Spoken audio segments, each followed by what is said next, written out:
Recently, I shared a recipe for cauliflower crust pizza, and I know several people were skeptical about this, but I wanted to show you on video just how to go through the process of making this pizza so it can be super thin and super crispy, just like your favorite pizzeria. So we've got one bunch of cauliflower in the food processor, and we're getting ready to pulse it up so we can start making our crust. The cauliflower has been in the food processor and was pulsed until it looked like rice, which took less than 30 seconds, maybe about 15, but just play with it a little bit. And as you can see, it really has the texture of rice, and it looks like rice too. There's about 4 cups yielded from that one bunch of cauliflower.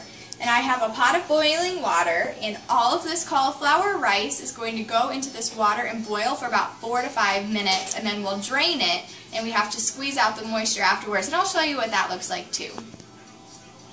So there is the cauliflower rice with its first initial draining, and Gary is about ready to squeeze more liquid out. Say hi, Gary.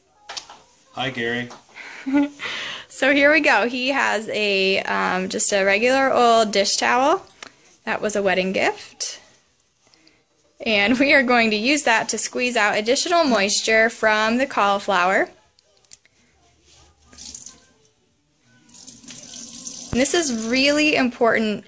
And as the recipe I shared, and I'll share again in this post, explained, this is the key to getting that ultra crisp crust, because any moisture that's stuck in there is going to give you a soggy, mushy crust.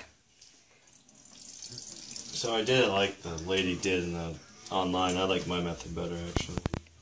What is your method? Twist it like a piece of candy.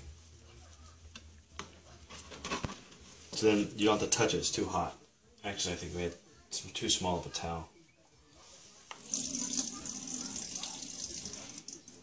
Okay, so we're ready to start mixing the crust. I have the cauliflower rice with a teaspoon of oregano and a pinch of salt ready to go, and I have 1 egg beaten and 1/3 of a cup of goat cheese that I softened in the microwave for 10 seconds just so it would meld in easier for us rather than straight out of the fridge. Goat cheese is so awesome. It's tangy with that cheesiness flavor, and it really goes a long way to give something flavor, and I think that is one of the most important ingredients in this crust. I'm going to have to get my hands dirty to make this, so I'm going to pause this and show you what it looks like when I'm done. Alright, so the crust is mixed and pressed out into a thin sheet on this piece of parchment paper, and a quick tip, parchment paper is great to use in baking and with pizzas. We learned this tip from one of Gary's favorite sports writers, Keith Law. You put your pizza on the parchment paper, and we thought, well, this isn't going to work. It sticks completely to this piece of paper. But the magic is, once your food bakes and gets a good crust on it, the parchment paper just slides right off, and there's no sticking. It's super easy.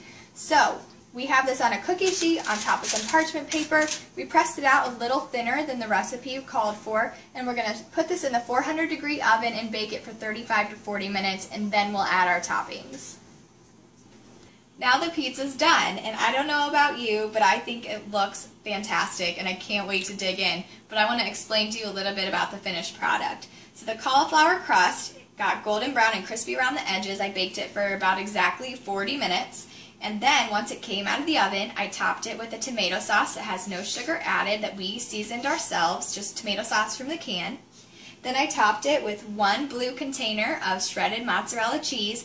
And when this melts all together, this is plenty of cheese. And I know most of you love your cheese, but trust me, once you start cutting back on it, you might miss it at first, but the longer you eat less of it, the more you're going to start enjoying the other flavors in your food, and you're going to need less of this, and it might start to upset your stomach if you start adding more and more back in.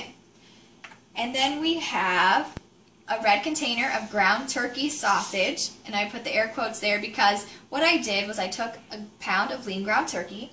I found a recipe for a turkey meatball that had sort of the seasonings I thought would be good, but then I left out the ingredients that would make it a meatball: breadcrumbs, milk, and egg.